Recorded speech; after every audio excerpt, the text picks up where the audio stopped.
Hello, everyone, and welcome to another episode of the podcast. I am so glad that you're here. I am double excited for today's episode. And the first reason is because this is on video. Some of you might already be watching it on video. Hello on YouTube. And I don't think I've ever done this. Maybe I have. This is episode 401. Maybe I have in the past, but it's super exciting.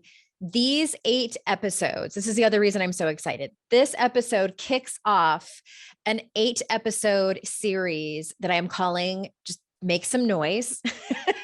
It's the Make Some Noise series on the Make Some Noise podcast. I handpicked 8 phenomenal women who I know are making noise in their lives. And I wanted to ask them specifically, how did you do it? What's your story? Can you give us any tips and tricks? Were you raised differently? Do you implement things now in adulthood that help you show up in your life fully and confidently? And I cannot wait for you to either watch or listen to them all. I also wanted to remind you that I have some amazing book bonuses. The one that I want to talk to you about today is a book plate. So if you're watching this on video, here they are. They're super cute. I know that they're backwards, but these are essentially stickers. You may have gotten these from another author. Because we cannot do live in-person events right now, this is the next best thing, to have your book personally signed by me. It's free. I will snail mail it to you. If you've already purchased the book, if you've already pre-ordered it and you've already signed up for bonuses, you should have seen it in there as one of the options to fill out your address and your first name and all that good stuff. If you missed it, go to andreaowen.com/MSN, or you can use the contact form on my website, and Emily or someone on my team will absolutely help you out so we can get that mailed off to you. So you can have a personalized signed copy of my book. And it drops August 31st. It might ship earlier. I don't know. I can't promise. COVID has really screwed things up. But August 31st is the official birthday. Speaking of birthdays, the day that this particular podcast drops, episode 401 comes out on August 11th, which is my son's birthday. He's 14. Let me tell you, all the seasoned parents out there who say it goes by so fast, and that feels really annoying when your kids are little and they're toddlers and it's just so hard and you're not getting very much sleep and you are working your butt off to be a parent. I get it now. I get it. My daughter will be 12 next month. My son is turning 14 today.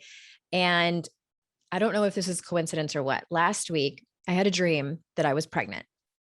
So I'm 46. I think the chances of that happening are very low, especially because my husband has a vasectomy and he's the only man I'm sleeping with, which is good. Which is good to know. So in my dream, so vivid. Okay. So in my dream, don't you love hearing about people's dreams? I know it can be the most boring thing ever, but it's kind of funny. Stay with me. In my dream, I'm very pregnant. I'm like, I don't know, about 6 or 7 months pregnant. And I am so excited about it. I am so excited that we're going to have a baby. And my husband, on the other hand, is floored, just like, what?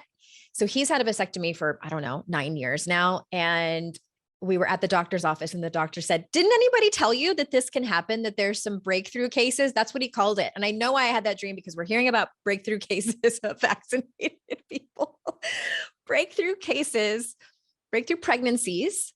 He's like, yeah, it happens. And I was like, yes. I mean, I whatever. But in my dream, I was very excited that we were having a baby. And I was like, oh, I wonder if it's going to be a girl. It's going to be a boy.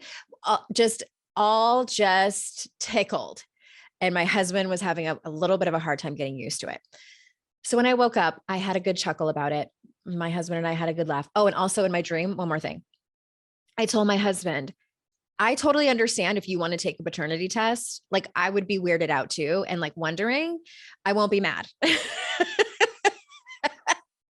just wanted to get that out of the way. I was like, I get it. It's weird. And I would be a little concerned as well, but I didn't have to worry because I knew in my dream, I'm like, I'm only sleeping with you. Of course, Mari Povich is going to say, you're the father, and we'd be fine. So I woke up and we had a good laugh about it. And I thought, I wonder if this is because I'm about to give birth to this book, metaphorically speaking, obviously.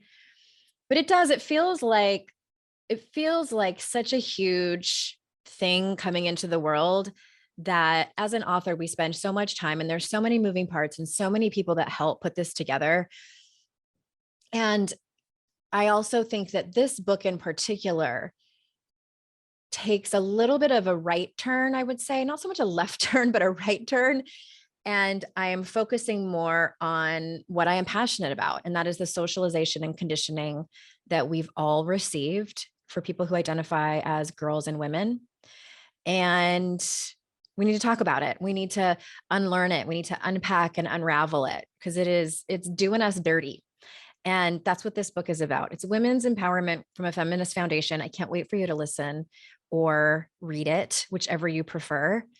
And I think that's it as far as the announcements. I won't go on and on about this book. I know that you've heard a lot about it. I'm really excited. So I have Susan Hyatt on the show today. Susan's been on, I think, at least 3 times, and she's a dear friend of mine as well as a colleague. And when I was thinking about this particular series and thinking about the women I wanted to have on it, Susan was at the very top of that list to have on. So for those of you that don't know, I am going to tell you a little bit about her. Susan Hyatt is a master's certified life and business coach specializing in helping women get more of whatever they want: more money, more confidence, more energy, more joy. Through her 2 mastermind programs, On the Six and the Mastermind, Susan has worked with thousands of women to scale their businesses and step into 6- and 7-figure earnings. The leading voice of ditching diet culture to develop a better world, she has developed the trademark BEAR process, is the best-selling author of BEAR, and has presented at TEDx Fargo. So without further ado, here is Susan. Susan Hyatt's back on the show. I am ready to live my kick-ass life with you. Well, the podcast has changed names. I don't know if you knew that. What are you doing to me? I know. What's the name of it now? Okay, well, as we're recording this, it's going to happen like within the next few days, and it's going to be Make Some Noise. Yes. Oh my God. I can see all the merchandise. I am living for this. I am so excited to make this change and this book and everything. And so I created this series, this Make Some Noise series, as a celebration of my book coming out and just a celebration of women. I handpicked 8 women. You are one of them. And I'm ready to jump in and talk to everybody about how they can make some more noise in their life. You know what? I am here for it. Let's make so much noise. I'm like hoarse, like let's like exhausted and hoarse and like dragging into home plate. I'm here. Okay. So I know that you are a huge fan of women asking for everything they want. Yes. It's like number 1 on your to-do list every day. No, number 1. It's like, who can do this for me? Like, what am I leaving on the table? Like, what ask am I not making? Okay. So I'm curious if there was a time in your life where you weren't that woman who asks for everything that you want. Mm-hmm. And what did you do to reckon with that and become the person that asks for everything? Well, let me be clear. There are still times, and I have a hilarious story from the other day of when I notice I'm not asking. So it's not like 100% of the time I'm perfectly asking for everything that I need, but I have come so far. And so the woman that I was prior, was a woman who probably, like many of your listeners, I had checked all the boxes. I thought I had done everything right. I went to school and got married and had children and got the career, check, and was, doing everything for everyone else and managing the universe, and at the expense of my own hopes, dreams, mental health, physical health, all those things. And I was in residential real estate at the time when I really had this sort of breakdown in my kitchen. My mom was coming to visit for Easter. And she made me promise, because I was such a workaholic, that I would not work while she visited. And I promised her, okay, I promise I'm taking that time off. You're on all the time. You theoretically are supposed to be on all the time. I mean, you are supposed, like, I can remember saying to my therapist at the time that if she was like, well, what if you could, this is back when we had Blackberries. She was like, what if you could just put your Blackberry like away in your purse or something for a half an hour? And I was like, you don't understand. If I miss a call, I'm missing a paycheck. Yeah. Like that was the mentality. Mm-hmm. So I promised my mom. My mom comes to visit, and lo and behold, a family that I had been working with for months, out of town buyers, decided that since it was a holiday weekend, they would pop into town and want to make an offer on something I had shown them like a month prior. And so I got this page. Remember pagers? Yes. I got this pager message and called them, and they were like, surprise, we're in town and we want to put an offer on, 123 Happy Street.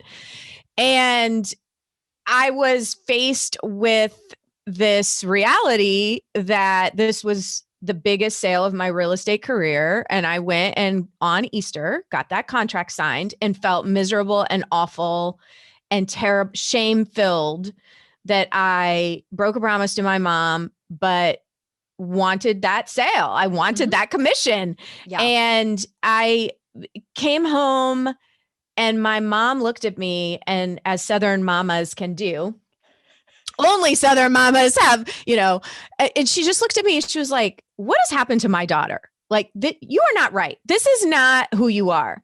And I just broke down in my kitchen crying because I couldn't ask for help. I couldn't ask for what I wanted. I didn't know how to say no. I didn't know what my core values were. And she said to me, hey, okay, like, stop the breakdown. I'll keep the kids for a couple of days. Why don't you just plan like whatever you want to do for you? Now, here's the real part of the story. I had no idea what I could do for me. The things that came to mind were I could grocery shop all by myself or catch up on the laundry. These were my big ideas. Yeah. And it was at that cracking point, that moment, that I was like, okay, I got to figure out who I am. I got to figure out what I need. And I have to get over this overworking, over efforting, people pleasing stuff. And so I didn't have any concept of what it meant to ask for everything. That was so foreign to how I operated in the world. Well, it sounds like you had like I need to get my shit together moment. Yeah. For real. For real. I mean, I'm like, I spent like the next couple of days eating Peeps and crying. Yeah. And then I know that, and you, I think you talked about this on another episode that you were on, and we'll pop that link in the show notes. That's when you hired a life coach and bought personal development books and kind of started your own journey. Right.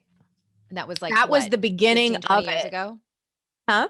That was like a couple decades ago. That was 15 years ago. 15 years ago. Okay. Yeah. And I'm really glad that you were transparent and said, I still have to remind myself to ask for everything, because it's the conditioning that the bulk of the book is about, is like, it's not our fault that we don't ask for what we want, that we are afraid of shining too bright, that we struggle with money. Like, we've been conditioned to be this way. We're doing what we were taught. Yeah. And to break free from that, I find also that it's a lifelong process.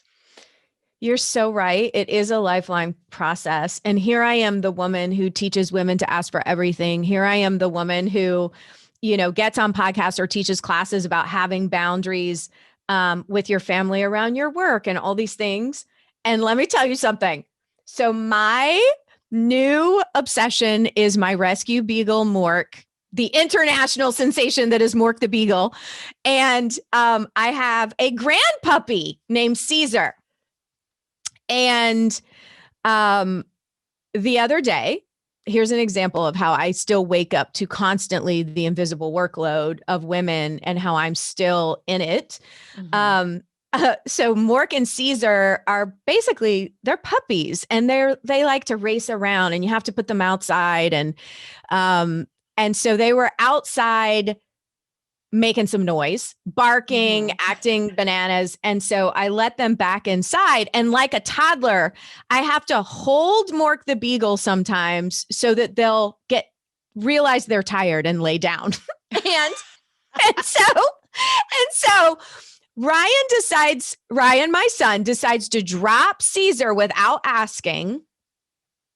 I had a very long day.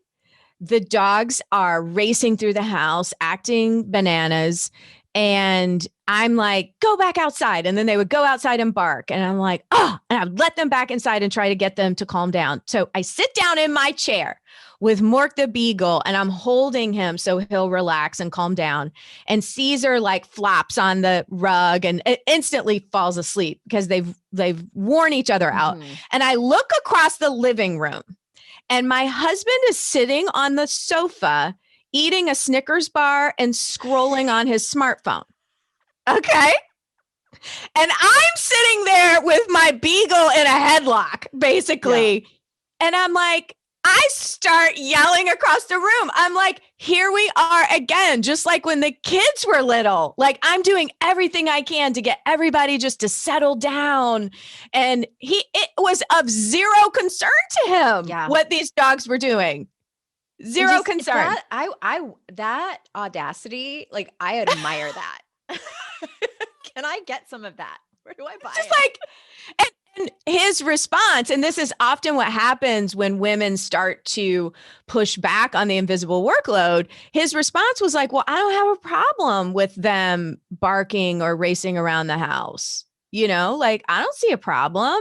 You're just overreacting, you know, that sort of, right? That face right there. I'm like, oh, I'm about to show you some overreacting. So I was like, I'm like, okay, like, they're yours for the rest of the evening. They're absolutely yours. And so then it was like a circus act, like hilarious watching him attempt to do, you know, what I do. And it's such a silly little example with dogs, but this carries through with everything, with managing the household and children and prescriptions and if it education. Was just the dogs, it would not be that big of a deal.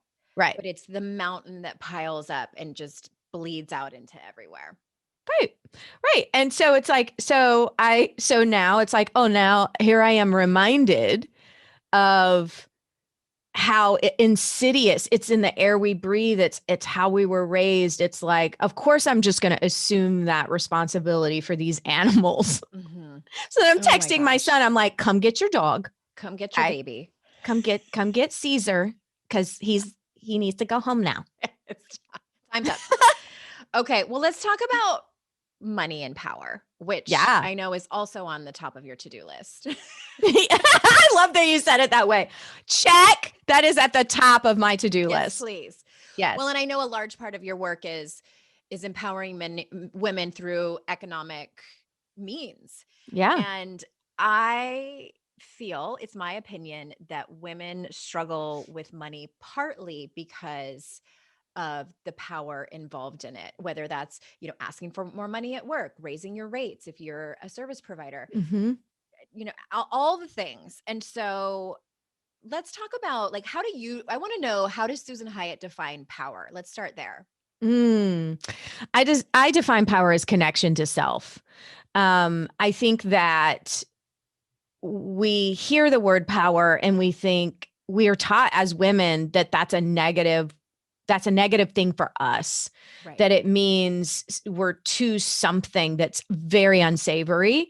And power is really just connection to yourself and your truth, and connection to what you want. Because if you know who you are and you understand what your values are, and you develop the courage to express that in the world, there is no greater power than that. But we do live in a world where, in order for us to have a seat at the table, have the ability to elect officials that will advocate for us and all those things. That takes money. And so the more money a woman can have, the more practical power she can flex. Agreed. It was interesting when I was doing the research for that chapter, and I did not set out to write about power at all. I started writing about money and have never written about money in either of my two previous books, but I felt like if I'm going to talk about the culture that raised us and the things that are holding us back, you have to talk about money. You have to. Yeah. And when I started writing about it, I started realizing, and I'm like, it is so interlaced with power, and who's written about this before me where I can research. And so there's not a whole lot written about women in power.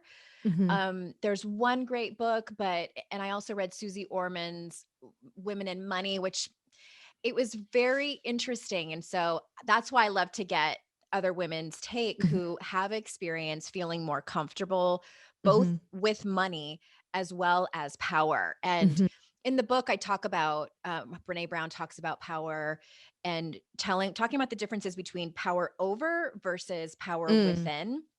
Because what we have examples of largely in this capitalistic culture is power over and people wielding it to not do great things.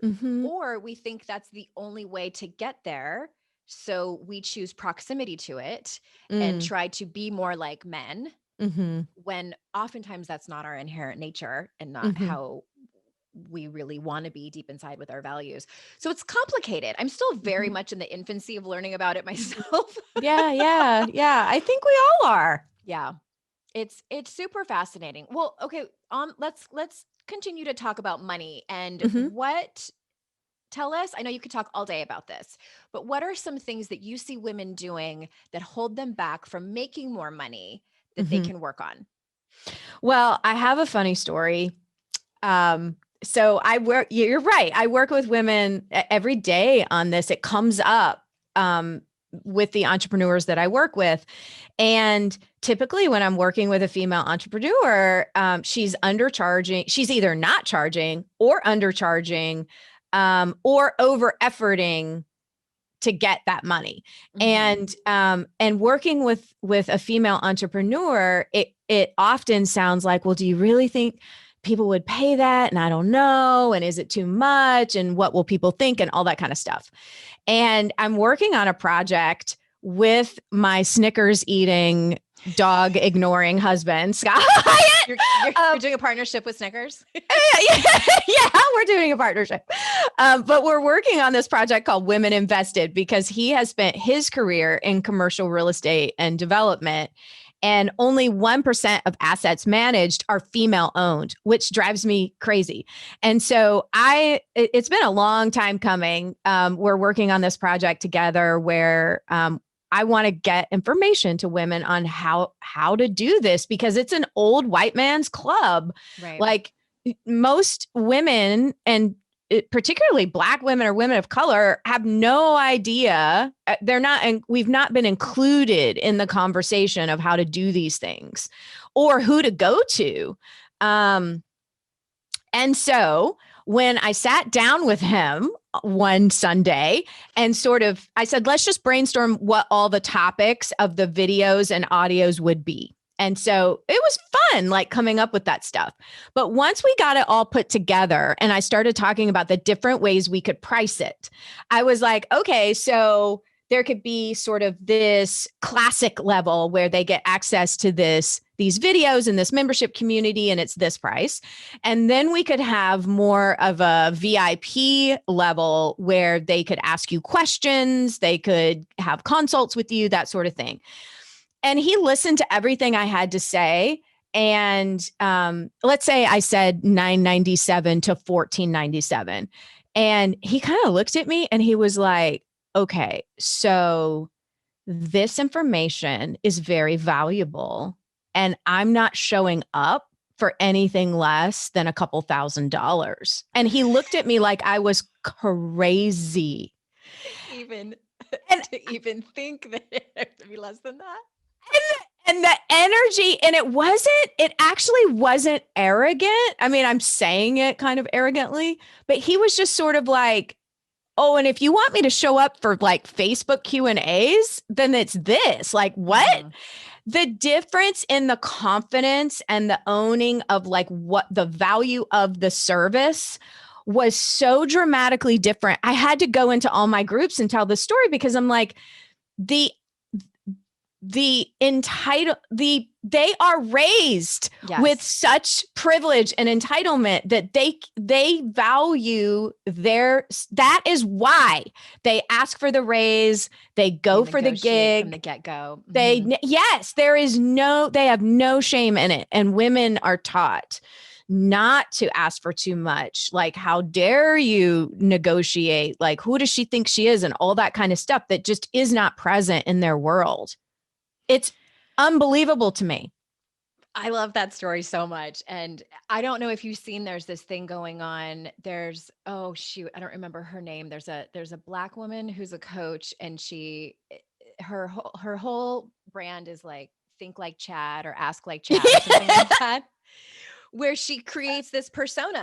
And maybe you could do that in your groups. Like, be more like Scott, your husband.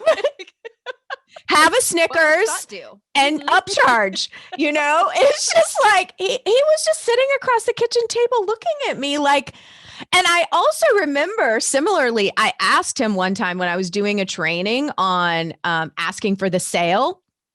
And I said, do you ever in your mind, do you ever get nervous about asking for the sale, or do you ever hesitate? And when I say that man looked at me like I had 3 heads, he was like, what do you mean?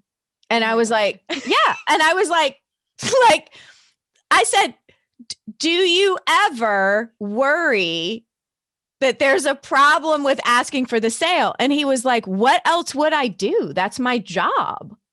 And I just was like, okay, like, we as women have got to drop. Like, what's that like? I know. I was so fascinated. He was just sort of like, okay, I don't, it doesn't compute. I don't understand this question.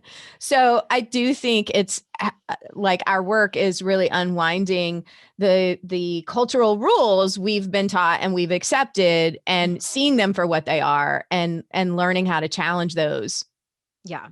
Well, I want to say this too. So it's easy for you and I to sit here and tell women, just be more like Scott, be more like Chad, go ask for the sale, negotiate when you get a new job, et cetera, et cetera. However, I think the thing that stops them is that the worry about how we are going to be perceived is so real that it elicits shame in our bodies and just puts the brakes on everything. So I invite women to just get curious about it. Like, if they're listening to this and they're having judgments about Scott or about you or about any woman that they see either in movies or online, like, the way that we vilify wealthy women in movies, like wealthy and successful movies, I wrote about it in the book because I was thinking about my own history with money and the money stories that my family handed down to me. And I thought to myself, who was the first wealthy woman I ever saw on TV and movies? And because there's stats that say that, the majority of women millionaires are, or maybe this is an old stat, but it was like they've either married into it, inherited it, that type of thing. And I remembered that it was when I was very young, maybe 6 or 7.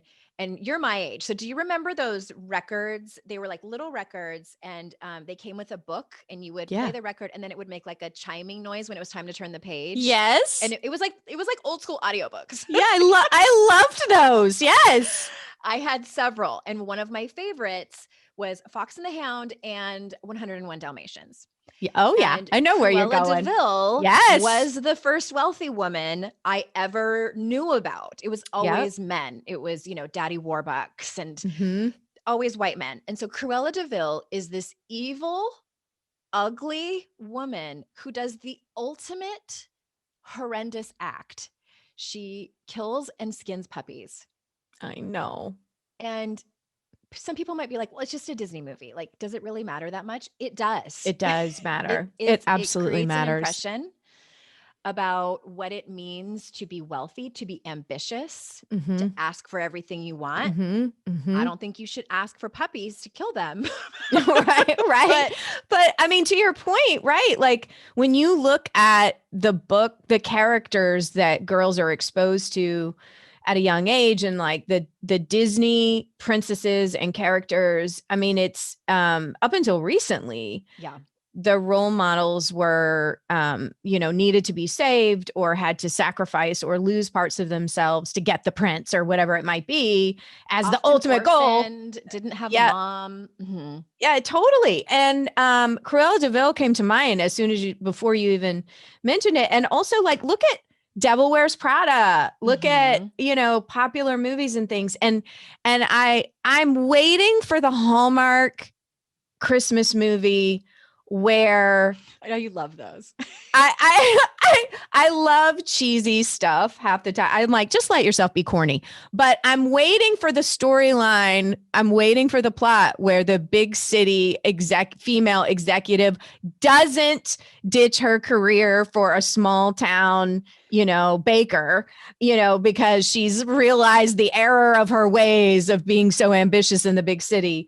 You need to hire someone to write that screenplay. So she meets a man or a woman that she falls in love with, and then that person leaves their job to come and work, or just be her like trophy wife or husband. Totally. And my friend Melissa writes screenplays, so I'm going to get her on that. I'm going to be like, okay, here's the new project. Here's the new Hallmark movie. I would watch that because I don't watch those. I would too. And there's even on Netflix, Firefly Lane. Have you seen that? I've seen it on my Netflix. Yeah. And I watched it. There's two female characters. One, quit her career and was a stay-at-home mom. They're best friends. And the other one went hardcore career. And of course, the one who went hardcore career is the one that's like all messed up, has a drinking problem. There's like all this stuff that goes on with her because she hasn't dealt with her trauma. And it's like, wow. I mean, here we are again. Us up to win. No. There's been some progress, but it is very slow. Right. It's very slow. Well, let's talk about, because I know on a previous episode, you came and told us the story about, because you've dealt with a lot of mean girl situations and haters out there who comment on your Facebook ads, who send you private messages, who are just terrible to you. One of the things I wrote about in the book, I gave a story from another colleague of mine, McKenna Held, and she had similar experiences to yours. And what this comes down to, unfortunately, is internalized misogyny, internalized sexism. And it was one of those things when I learned about, personally, I was like, oh, damn, I do this too. The slut shaming that I've done in the past, the, mean girl stuff that always felt like shit, but I did it anyway. Realizing that it was my own internalized misogyny was a sinking feeling and something I'm still unpacking today. So I would love to hear you talk about that and maybe even your own internalized sexism and misogyny that you've had to unpack. Yeah, sure. Yeah, it's a daily thing. Fortunately, my team looks at most of it and they'll send me some of the examples that they think I might think is funny or want to comment on. But it is interesting that it's really a study in, when I look at, we've had such consistent vitriol on Facebook ads that we can, like, I honestly am researching this, that they're primarily women that are middle-aged, conservative, leaning conservative, that want me to cover up, that like what I have to say, but they don't like how I look while I'm saying it. Okay. And what are you, just so people know, like because they're pretty strict about Facebook ads. Like you can't. Yeah, I'm not, listen, I am covered. Yeah. So, I was in one of them, I was wearing a suit. So I'm covered from head to toe, but I was like looking over my shoulder. So people were like, oh, what is this? Like a butt lift ad? What is happening here? And then one where you can see from my kneecap down, people calling me a prostitute, like cover up. One, my team actually photoshopped a camisole so that there was on me, so there was no cleavage showing, and it was still like, then it was like, she's had so much Botox and fillers and all this stuff. Which what's interesting, and I'm not against either one of those things, but I've not had any of that done. So it's just interesting. It's like the insults are like, she must do something unsavory to get business, right? Well, and it sounds like it's always about your appearance. It's always about my appearance, right? It's never about what I'm actually saying. And then the new crop of stuff are like 20-something males who want to mansplain the message. So they like how I look, but they don't like what I'm saying. And so it's so interesting because I'm like, are these the sons of the other group? Right? Maybe. You know what I mean? It's like generation wise, it's the like, these are guys that like, they're probably backpacking, they're rock climbing, they're bros that are like, I don't think this actually exists. I don't think the wage gap is a thing. I don't think, that kind of stuff. So I have these two camps. And so it's misogyny. It's two sides of the same coin. And so when I look at that, yes, I'm able to see it for what it is. And then I also, like you're saying, I can also identify it in myself where, like, particularly what you mentioned, slut shaming was something that I didn't even know I was doing until maybe say like 8 years ago. Yeah. My daughter, Cora, who's only 20 now, but she has always been like this little beacon of justice and has brought me along on social issues. Like, she's just light years ahead of where I am with things, to the point that she was actually telling me that a roommate of hers, that there are five housemates in this house at college, and there's one roommate that particularly slut shames the rest of them. So if they're all talking about their sexual experiences, this one housemate has a real problem with it. And she was telling her boyfriend that she just could not believe that they are proud of their sexual experiences. And so my daughter is telling me, like, she's slut shaming us. So my daughter made these earrings, and one says slut and one says whore. She sent me a picture and she's like, do you like my new earrings? And honestly, I was sort of like, oh, yeah, they're great, And so I still have a ways to go with certain things, but I definitely, like, we could talk about like purity rings and why are these boys not wearing these? And I actually told my mother, we have a family member that was wearing a purity ring, and I'm like, I need to talk to her because she needs to be having sex and lots of it. And my mom was like, well, I don't know about that. And I was like, well, I do, because, anyway. Yeah. Slut shaming is, I think, kind of like one of my final frontiers of recognizing, like, wow, I've really bought into in the past this idea of that a woman should save herself and not be promiscuous. And the more people you have slept with, what do they call it? What are the kids calling it? Body count? I think that's what it's called. Like, is it? The amount of people that you've slept with, like, the higher that is, the lower your value. Watch me text Cora. I'll be like, what's your body count, friend? What's your body count? I mean, I honestly hope that my hope for my children and my daughter, she's only 11, so this is not a thing yet, but just have as much sex as you want and protect yourself, and also go to therapy. Sex is emotional. Yeah, no, I think that is wise advice. And I think that's something else that women, when they're thinking about power, their own power, thinking about it in terms of mental health, wealth to me is a lot of different things other than just money. And mental health is one of those things for sure. Yeah. And I want to mention that really quick because that reminds me of something you told me. It was maybe, I don't know, it was in 2020. And so 2019, I was in a mastermind that you led and I had my best year ever. Yay. I signed a huge contract with Penguin Random House. I made a lot of Mhm. money. We decided Jason would leave his job. And then March 2020, when my husband did leave his job, COVID happened. Yeah. And I had, I mean, what in the olden days they would call a nervous breakdown. Mhm. And I laugh about it now. It was not funny at the time. Mm. It was really difficult. And I've talked about it on another podcast episode.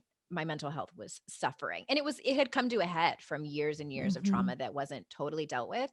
And so Mhm. I hired a therapist. I went into intense trauma therapy and I was looking at the numbers and I'm like, oh, I'm going to make less money than I did in 2019. And it would have been the first year that I didn't have an Mhm. increase. Mhm. And I remember talking to you about it and you said, there are so many measures of success. Mhm. Money is just one of them. Mhm. And if your mental health is what you make a priority this year, like you're still winning. Mhm. And I remember feeling so much better after that. I was like, that's true because I can't continue to support my family financially if my head's a mess. Yeah. It was such a great thing to say. And I just wanted to, again, tell you how much I appreciated that. That makes me tear up. I really believe that. And I think we can, especially talking about money and power, I think we can fall into this trap of measuring how well we're doing on our bank accounts and our investments and all those things. And it's like, there are so many measures that it's like, how much delight did you Yeah. experience? How much connection did you feel? How much creativity did you experience? I mean, to me, there's so many things, and I love money, but not at the expense of all the other Yeah. things. Well, speaking of pleasure and joy and sex, and I write in the book about the orgasm gap, which is maybe a different topic for another time. Oh my God, I love that so much. I need a It's not t-shirt. my term. I wrote in the book who coined that term. It was a researcher. They researched heterosexual sex, and basically men are getting off a lot more than women are. And anyway, so let's talk about pleasure because I know, and we're not just talking about orgasms. I know when you're talking about pleasure, and what do you think stands in the way for women? Well, let me just have you talk about pleasure because I know it's your thing. So I want to know specifically what do you think stands in the way and how can women get more of it? So pleasure, in my opinion, is the secret magic sauce to everything that you want because we're raised to believe that we need more willpower, no pain, no gain. You can't run with the big dog, stay on the porch and all that kind of nonsense. And what I know for sure is that everything you think you will get from like this white knuckling willpower, you actually get much faster and in a much more delightful way by prioritizing and becoming devoted to your own pleasure. And so, like you said, intimacy, orgasms, physical touch, that's just one category of pleasure. And let Mhm. me tell you something. I mean, I told y'all about eating Peeps on Easter weekend and having a nervous breakdown about my life. Like this was not something I was practicing. I had to learn this and learn that there's yes, there's physical pleasure, but there's intellectual pleasure and there is aesthetic pleasure and there's spiritual pleasure and all these realms of pleasure that some women will say, well, I experience pleasure. I take bubble baths or I go get mani pedis or whatever. And it's like diversifying your pleasure and really making sure that everything from the journal that you use to the quality of your sleep to the food that you eat, everything is pleasurable for you. We think we have to earn it. We think we're raised to think like you work first, play later, eat your veggies and then have dessert. Like you don't deserve it and all that kind of stuff. And it's like, no. Let's put all that, let's front load pleasure and then everything else works so much better.